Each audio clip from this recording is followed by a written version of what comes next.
Good morning, Kairos of Oak Ridge. Today we're going to be speaking about what's going on in America.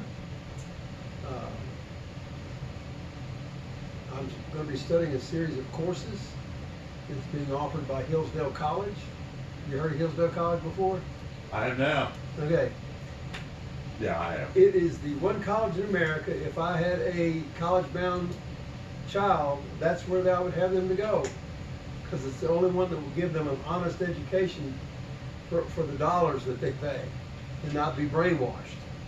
They'll actually come away with a strong sense of patriotism for our country and having a good understanding of the founding of this nation and how important our founding documents are. And also, we'll be studying a series of lessons on around the same topic by Bill Cloud, who is last time I heard was a pastor down in the area of Chattanooga. Anyway, I'm going to start off with a quote from somebody you probably heard his name before, Benjamin Franklin. He's a good guy. Yeah.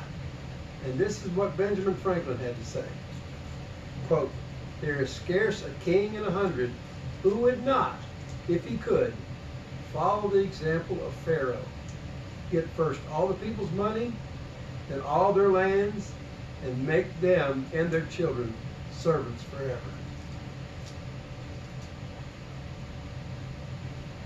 On the night that Obama was elected, he stated this: "Change has come to America." Now, this indicated, as we've since learned, since he was president for 8 years, and then Trump for 4, and now Biden for 4, that at that point we had been veering off since back in the 50s because of a lot of the decisions that the Supreme Court had made, veering away from the Constitution, ignoring the Constitution. But starting with Obama, his 8 years, it took a sharp turn and really started moving away. And it's been steadily eroding away from our founding principles. The main problem is that as a nation, we've been moving away from God. And just like the Israelites who followed after false gods, God finally released them to their desires, so that they could find out on their own that what they desired is not what they needed. And we see an example in Exodus 16. And I'm going to read just a little bit from Exodus 16. "And they journeyed from Elim, and all the congregation of the children of Israel came to the wilderness of Sin," interesting name, "which is between Elim and Sinai, on the 15th day of the second month after they departed from the land of Egypt. Then the whole congregation of the children of Israel complained against Moses and Aaron in the wilderness. And the children of Israel said to them, 'Oh, that we had died by the hand of the Lord in the land of Egypt, when we sat by pots of meat, and when we ate bread to the full. For you have brought us out into this wilderness to kill this whole assembly with hunger.' Then the Lord said to Moses, 'Behold, I will rain bread from heaven for you, and the people shall go out and gather a certain quota every day, that I may test them whether they will walk in my law or not. And it shall be on the 6th day that they shall prepare what they bring in, and it shall be twice as much as they gather daily.'" So we're reading the story about manna. Every day they could go out, they couldn't keep anything for the next day. If they did overnight, it would rot, and there would be worms. But on the 6th day, they gathered the double portion, and actually the miracle was it didn't rot that night, and on the Sabbath they'd have manna from the day before. It was the only day of the week that would work. Because it was a Sabbath. Yes, and they couldn't go out and gather. But God performed the miracle of providing the food, and they couldn't keep it overnight any other day except that one day. And think about that. Every week they saw that miracle. Every week. For 40 years. How could you miss it? 40 years until they finally came around. Moses died on the mountain. They're at the Jordan, and the day they crossed the river, the manna ceased. 40 years they saw this girl. And yet, later on, in this chapter, I'm not going to read it all, Okay. they started complaining Right. because they wanted meat. Oh, we want meat. Oh, we're tired of this manna. Oh, it's boring. We want meat. So God brought in this huge flock of quail that was so huge, it was 2 cubits deep on the ground. I read that. 2 cubits. That's 36 inches. Oh my Cubit. God. 36 inches deep quail. God said, you're going to have meat. It's going to be coming out your ears, out your nose. And then they started complaining about that. Oh, there's so much meat.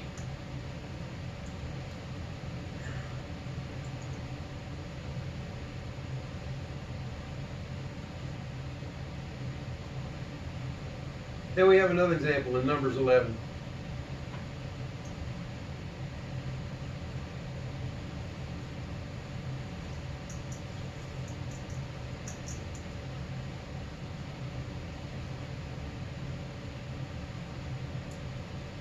Verse 1. Now when the people complained, it displeased the Lord. The Lord heard it, and his anger was aroused. So the fire of the Lord burned among them and consumed some in the outskirts of the camp. Then the people cried out to Moses. And when Moses prayed to the Lord, the fire was quenched. So he called the name of the place Taberah, because the fire of the Lord had burned among them. Now the mixed multitude who were among them yielded to intense craving. So the children of Israel also wept again and said, who will give us meat to eat? Here we go again. We remember the fish which we ate freely in Egypt, the cucumbers, the melons, the leeks, the onions, and the garlic.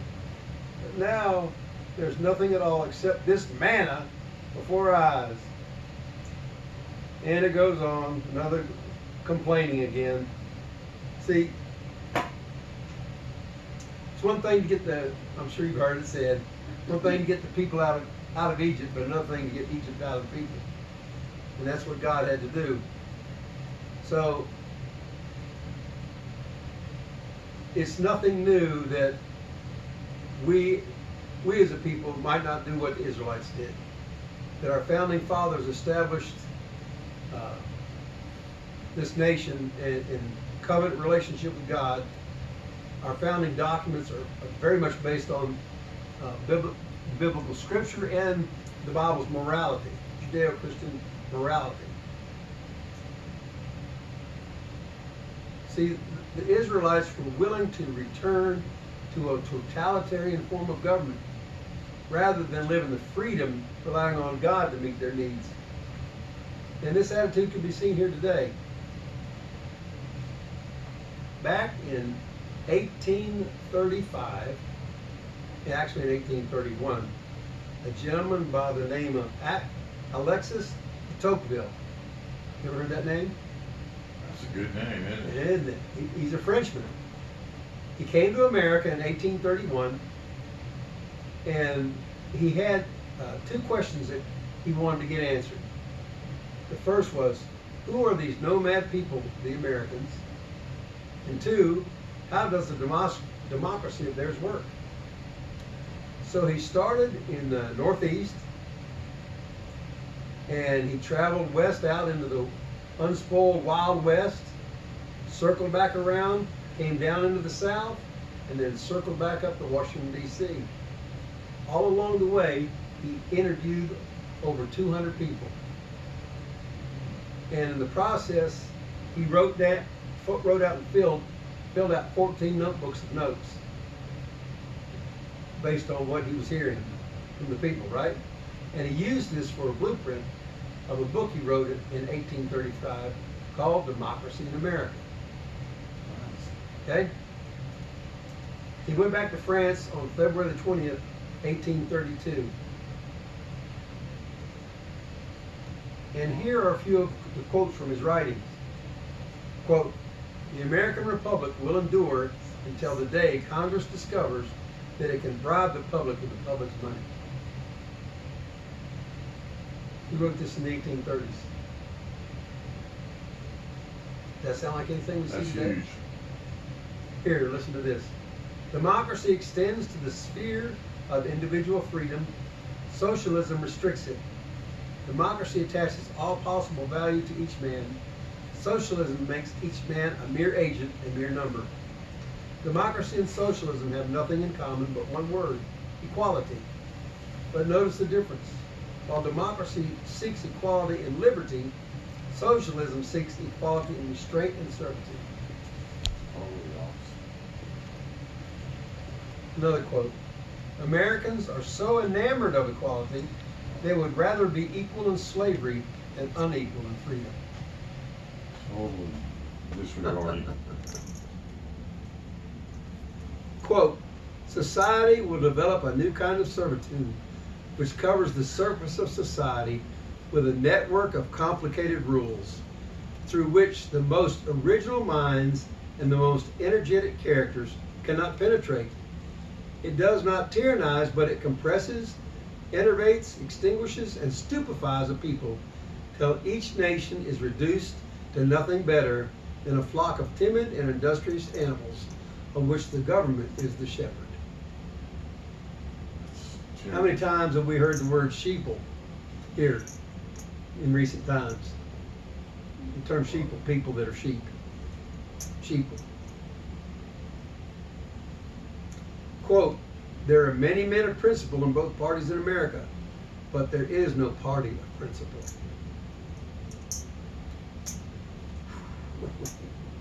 Quote, it's not an endlessly expanding list of rights. The right to education, the right to health care, the right to food and housing. That's not freedom, that's dependency. Those aren't rights, those are the rations of slavery. Hay in a barn for human cattle. Can you believe he spoke of these issues back then? No, it sounded like something today. I know. It's crazy.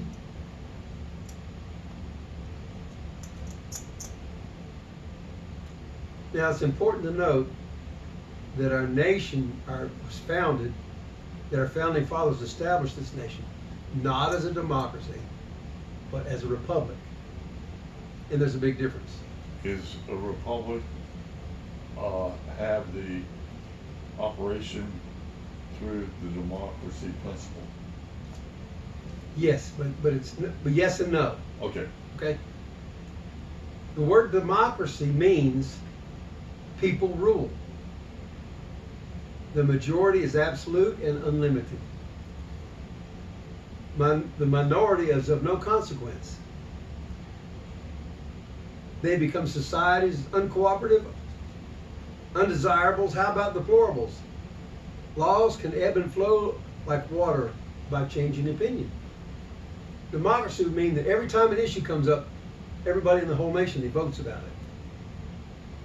No representatives. We want a law. How many people say yes? How many people say no? Well, that's how it would be in a purely democratic society, purely democratic form of how you operate.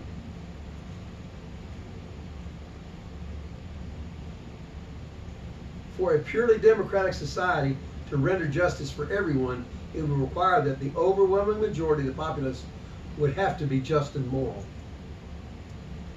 if it's going to function in any way, shape, or form. See, if the people are noble, then the representatives would be noble and democracy could function. But there is a flaw. People are not instinctively noble, and just but quite naturally are evil and self-serving. Right. Here's what Genesis 8:21 says: the imagination of a man's heart is evil from his youth. Right. So that's where the problem is. Jeremiah. Okay. The heart is deceitful of all things, you can know it. So what happens to a democracy when the people become morally corrupt? It falls. They will elect representatives that are the same as them. See, that's what we're up against right now. See, we had Roe v. Wade, right? For 50 years until we got good justices in to correct this evil. And this was an example where laws will abandon justice for the sake of convenience, even if it's morally wrong. We knew it was morally wrong. How many times are you hearing in the media today, why, if Trump gets elected, we'll lose democracy. We're saving democracy. We're defending democracy. It's just the opposite. Guess what? We don't have a democracy. We have a republic. But they keep talking democracy. The will of the people. The people rule. That's what it means. James Madison, the founding father of our Constitution, wrote a series of papers called the Federalist Papers. And they're all collected in one book. I've got them at home. And here's a quote from Federalist Paper number 10. Quote, hence it is that such democracies have ever been spectacles of turbulence and contention, have ever been found incompatible with personal security or the rights of property, and have in general been as short in their lives as they have been violent in their deaths. They don't last. Democracies fall apart. And luckily, our founding fathers knew the dangers of democracy, where public opinion rules, and they knew not to use this form of government. Political correctness. At the close of the Constitutional Convention in 1787, some people approached Benjamin Franklin and they asked him, "Sir, what do we have? What have y'all done?" And he responded, "We have given you a republic if you can keep it." Now see, a republic is different from democracy in that it functions to serve the interest of the people. In Federalist Paper number 63, James Madison wrote, I quote, "As the cool and deliberate sense of the community ought in all governments, and actually will in all free governments, ultimately prevail over the views of its rulers. So there are particular moments in public affairs when the people, stimulated by some irregular passion or some illicit advantage, or misled by the artful misrepresentations of interested men, may call for measures which they themselves will afterward be most ready to lament and condemn." That's the problem with democracy. You can make something, make this knee-jerk reaction to something, and then later on you're going to go, "Oh, why did we do that?" So, democracy means the people rule. Republic means you function in the interest of the people. People have erratic behavior. They're up here one day and down the next. So our form of government is supposed to slow that down and keep crazy things from happening. It's more of a slow process than bing, bing, bing, bing, bing, changing with the whims of people. Now, much of this is based on our Bible and how Moses' father-in-law advised him to choose men to assist him. Remember, we talked about that. Yeah, you know, choose the some over hundreds, some over thousands, right, whatever, and let them help you function here, so you don't have to deal with all the minute decisions, just the big ones that might come to you after they've come through all those layers of supervision. And that's where we got our representative form of government. I love it. That's great. Huh? That's great. Yeah. And that's how we have a Senate and a Congress and a president and a judicial branch and a legislative branch and an executive branch, which comes out of Isaiah 33:22. The Lord is our judge, the Lord is our lawgiver, the Lord is our king. They took that scripture and made our three branches of government. That's where it came from. See, God invited the Israelites to come into covenant with Him, and they agreed. And the Torah outlines how they're supposed to live. And the principles we see in Scripture are the same that we see in the Republican form of government. It is the law of the land. In our case, it's the Constitution, which guarantees freedom by establishing just and moral parameters for the citizenry, and even conspicuously, their representatives in government. We need good people representing us. And that's where we're starting to break down. It goes to say the same for all free nations, exactly Yeah. the same principles. Our Constitution established an outline for our government and how it should function, And the people agreed, yes, we agree with the Constitution. All the founding fathers signed it, all the states agreed to it, and it's what binds and anchors us together. It sets restrictions on government's power and protects the people, protects our God-given rights, not man-given rights, our God-given rights. Provided the individual does not seek liberties that exceed the boundaries established by the very law that secures this freedom. Because we can't be so free we can go out here and, murder somebody. We have boundaries. Yeah. Kill babies. Yeah. Right, we have boundaries. We have freedom, but it only goes so far. See, the Torah restricts the evil inclinations of men. And a Republican form of government keeps the power of the majority limited and restricted. But today we're seeing the Constitution trampled underfoot. See, our First Amendment protects our freedom of speech, right to free speech. But around the world, we're seeing attacks on speech. I mean, just this last week, I don't know who it is, I don't remember the guy's name, but it's the CEO of a company, was invited to come to France to do something. When he got there, they arrested him. It was a trap. And they arrested him because he has an app where some stuff is being spoken on that France disagreed with, and they charged him with a crime, violating the speech that was on his app. Fighting against your eyes. Yeah, they arrested him, right? He was a citizen of another country. Yeah. U.S. citizen, I think. I can go into the details, but just this past week, I'm sure y'all saw it, where Brazil was making a ruling threatening Elon Musk with arrest because of some of the conversations taking place on X. I didn't believe that when I read it. But No, that's it happened. okay, I You just know, passed it over. it happened, I'll be and, quick to look at that. Some judge made a crazy ruling, but it looks like it's going to be overturned. Right. That happened this past week. And preachers are being arrested around the world for going out and speaking out against homosexuality in foreign Yeah, countries. we was in Canada. In UK also. Oh, In England, yeah.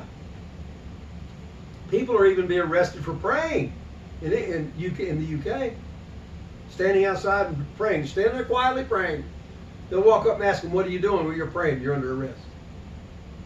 Yeah, well, what? Standing there not Yeah. saying a word. Why should they say anything? Because they don't know if you pray or not. They're being honest, I guess. So how long is it going to be before that comes to America? We're already hearing the constant term hate speech used. That's hate speech. That's hate speech. There's certain things you can't say that are a violation of the law. Like, "I'm going to kick your butt, Jeffrey." Yeah, That's go free ahead and try speech. it. Yeah, that's free speech. That's free speech, but if I was really doing that, "I'm going to kick your whatever." Right, hate crime. That's not a hate crime. Well, whatever you want to call it, I don't know. It's a violation of the law. It's breach of the peace. Breach of peace. It's That's what actually I a meant. threat of an assault. Right. It is a violation to threaten somebody. Well, with President those Trump, words. Trump has already got people that want to kill him that Yeah. they've been arrested for. And just this past week, it was coming up in the news that some college professor said our Constitution is way out of date, written back, and it's time that we do Yeah. away with that and write a new one. They're already talking about it, and talking about how, well, the Constitution is flawed.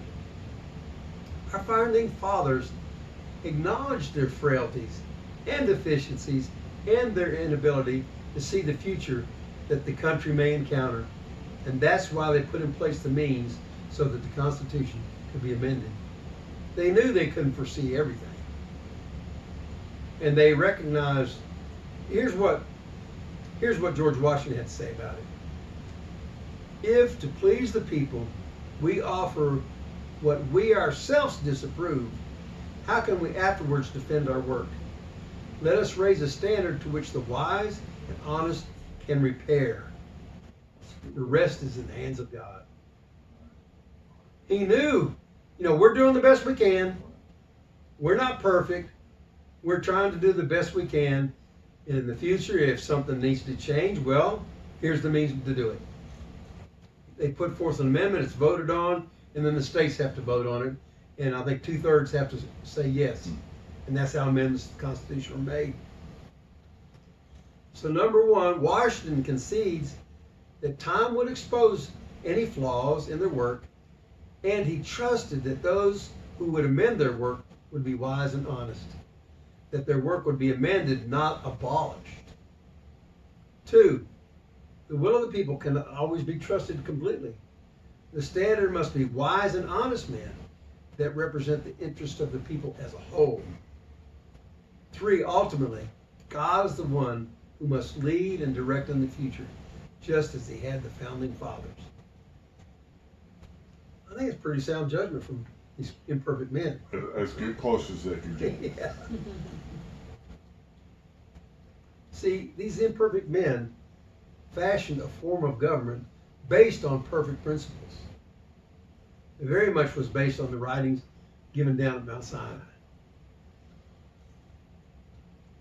On October the 11th, 1798, John Adams wrote to the Massachusetts militia that, quote, because we have no government armed with power capable of contending with human passions, unbridled by morality and religion, avarice, ambition, revenge, or gallantry would break the strongest cords of our Constitution as a whale goes through a net. Our Constitution was made only for a moral and religious people. It is wholly inadequate to the government of any other. See, it was intended that the people were going to be moral and righteous and follow the law, be willing to adhere to the laws, not try to go out and break them. A gentleman by the name of Jedediah Morse, M-O-R-S-E, he's the founding of American geography, the founding father of American geography. He preached these words to a Massachusetts congregation in 1799. Quote, our dangers are of two kinds, those which affect our religion and those which affect our government. They are, however, so closely allied that they cannot with propriety be separated. The foundations which support Christianity are also necessary to support a free and equal government like our own. Whenever the pillars of Christianity shall be overthrown, our present republican forms of government and all the blessings which flow from them must fall with them. You know that is prophetic. Yeah.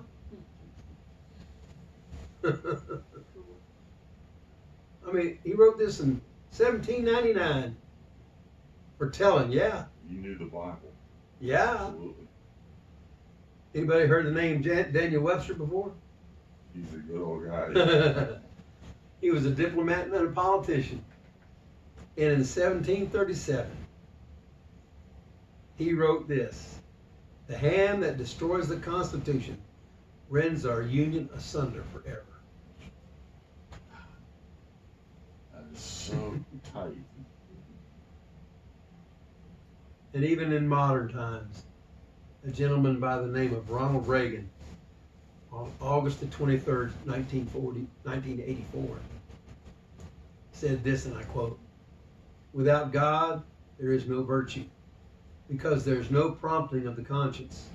Without God, we're mired in the material, that flat world that tells us only what the senses perceive.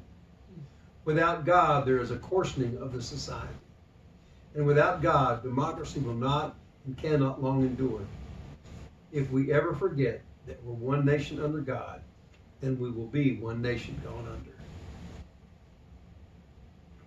That is absolutely scripture. Yeah. Absolutely. You know what we're seeing today? I don't particularly think President Carter, being 100 years old, has all this.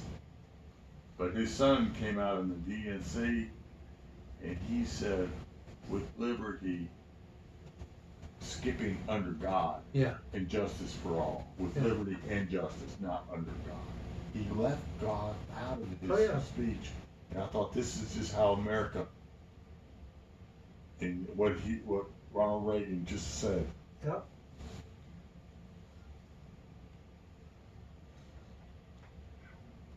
Crazy. So with all these quotes, clearly we can see the warnings of undermining or tampering with or destroying our Constitution.